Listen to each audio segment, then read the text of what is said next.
Saudara-saudari terkasih, apakah saudara sudah memulai hari ini dengan penuh sukacita dan punya niat untuk berbuat baik meskipun kecil? Semoga Tuhan memberkati niat baik saudara. Hari ini mari kita hidup sepenuhnya karena hidup itu menakjubkan. Saya ingin mengajak kita semua merenungkan cara mengetahui. Cara mengetahui itu ada berbagai macam cara. Namun yang paling terkenal, yang paling umum kita lakukan dan kita jalani adalah dengan berpikir. Dengan berpikir kita mengetahui.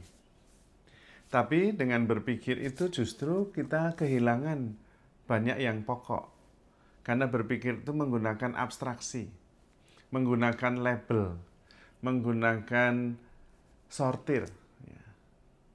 Jadi apa yang kita ketahui kemudian kita labeli. Misalnya pohon mangga, ditulis pohon mangga. Gedung, ditulis gedung DPR gitu. Tapi kita tidak lagi mengenal pohon mangga itu karena kita sudah mengenal konsepnya. Pohon mangganya mungkin berubah setiap hari, tapi kita sudah melabelinya dengan pohon mangga, ya kita kenalnya pohon mangga terus. Perubahannya kita tidak bisa mengikuti. Demikian juga dengan orang. Kita mengenal orang itu lalu kasih nama. Oh, dia ini baik, dia ini kurang baik, dia kurang sabar, ini sabar. Dia orang aktif, dia agak lambat. Itu menjadi label yang sebetulnya penghakiman yang menyederhanakan kenyataan yang sebenarnya. Orang itu mungkin bisa jauh lebih kaya, bahkan kita tidak bisa mengenalinya secara detail karena setiap pribadi itu adalah misteri. Tapi pikiran kita seperti mengerti, padahal yang kita mengerti adalah konsep yang sudah kita pasang sebagai label bagi orang itu. Baik, tetapi kelemahannya banyak dan pikiran hanya menggunakan sistem penggolongan. Sehingga kemudian muncul pertentangan. Siang, malam, laki-laki, perempuan, baik, buruk, cepat, lambat, tinggi, rendah. Tidak bisa pikiran mengetahui tinggi sekaligus rendah. Nggak bisa. Dia itu gendut tapi kurus. Nggak bisa. Itu keterbatasan pikiran. Realitas jauh lebih kaya dari itu. Maka kalau menggunakan pikiran terus, ujung-ujungnya justru kita akan mengalami pertentangan terus di dalam menjalani kehidupan ini. Lalu malah menjadi frustrasi dan kemudian ada yang depresi. Apakah berarti berpikir itu jelek? Tidak jelek tapi kurang. Berpikir harusnya simple, sederhana, dan singkat. Jangan berpikir terus segalanya dipikirkan. Itu yang jelek. Karena ada cara lain untuk mengetahui, yaitu dengan cara mengalami. Experiencing. Dan ini kaya sekali, karena itulah kenyataan yang sebenarnya. Pohon, kita tahu itu konsep pohon. Tetapi kalau kita punya pohon mangga di rumah, datang dan alami pohon itu. Kita ketahui teksturnya, buahnya, daunnya, bentuk cabang-cabangnya, lalu menjadi kaya sekali. Tidak bisa disederhanakan menjadi pohon mangga saja. No, tidak. Kita kehilangan banyak hal dengan melabeli itu. Juga dengan sesama teman kita. Oh, dia ini gampang marah. Lalu ya udah itu saja yang kita punya. Padahal kalau kita experiencing, saat ini mungkin dia tidak marah sama sekali, malah ketawa-ketawa. Marahnya itu sudah lewat tapi kita simpan di kepala kita. Sehingga kita kehilangan pribadi itu dengan segala macam kekayaannya gara-gara sudah melabeli dia dengan pemarah. Lebih baik label-label itu dilepas. Lalu mengalami saja orang itu saat itu juga dan ada banyak kekayaan. Tapi berarti dibutuhkan dari pihak kita keterbukaan. Ketika kita hadir dan mengalami seseorang, kita menjadi pribadi yang terbuka untuk mengalami segalanya, menerima segala sesuatu, mensyukuri segalanya tentang dia. Nah, di situ kemudian kita memperoleh kekayaan yang luar biasa. Dia tidak pernah sama dengan label yang sudah saya beri kemarin sebagai pemarah. Hari ini sama sekali tidak menunjukkan bahwa dia pemarah. Maka sebenarnya tidak perlu memikirkan ketika kita bertemu dengan seseorang. Alami saja, syukuri saja, terbuka saja, menyambut segala kemungkinan dan peristiwa. Dan disitulah sebetulnya yang disebut mencintai. Mencintai itu menerima segala sesuatu, mengharapkan segala sesuatu, mensyukuri segala sesuatu, dan sabar menanggung segala sesuatu. Lalu malah orang itu berubah ketika kita datang sebagai keterbukaan, sebagai pribadi yang siap menerima dia segalanya. Itu cara mengetahui yang jauh lebih sederhana tetapi membebaskan. Tidak terbelenggu oleh pikiran dengan menggunakan data lama. Pikiran itu data lama. Experiencing adalah data baru sekarang ini juga. Maka experience. Shifting from thinking to experiencing. Maka kita akan mengalami bahwa setiap pribadi itu menakjubkan, misteri, tidak pernah habis digali.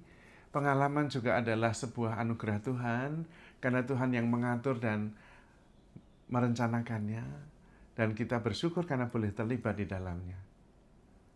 Dengan mengalami itu kita jadi satu dengan peristiwa saat itu. Tidak terpisahkan. Kita menjadi bagian sebuah happening. Dan kita sungguh bersyukur, lalu kita lebih ringan, lebih penuh sukacita, lebih penuh syukur, dan tentu lebih mengalami misteri yang begitu besar yang direncanakan Tuhan dalam setiap peristiwa. Proses mengalami yang lain adalah proses dengan revelation. Bukan dengan berpikir, tetapi dengan hening, kemudian melepaskan pikiran, data lama, memori, konsep dilepaskan, dan sadar sepenuhnya. Nah, pada waktu itu, banyak revelation yang kita tahu. Bukan dari pikiran, tapi dari kesadaran. Sehingga saya bisa mengerti yang melampaui pikiran. Dan itu tentu tentang pribadi, sahabat kita, orang lain, tentang Tuhan, tentang peristiwa.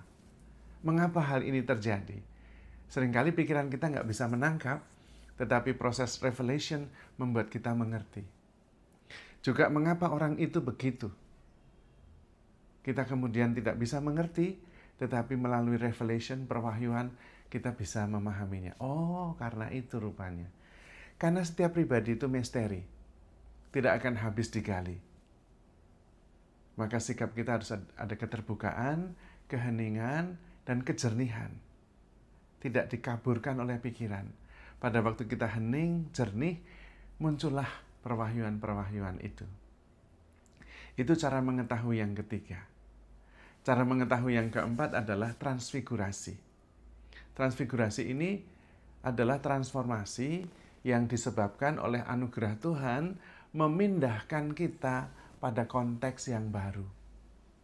Ini agak sulit, karena ini adalah sebuah hasil dari sebuah pencerahan. Jadi orang yang sudah bisa mengalami setiap peristiwa dengan keterbukaan, kemudian dia melihat segala sesuatu dengan cara baru. Kalau di dalam kitab suci, Yesus mentransfigurasi Simon Petrus, Yakobus, dan Yohanes. Dari penjala ikan menjadi penjala manusia. Seluruh konsep dan juga pemikiran, perencanaan yang semula untuk menangkap ikan, dipindahkan lalu menjadi cara pandang baru, cara hidup baru, cara merasa baru sebagai penjala manusia. Itu namanya proses transfigurasi.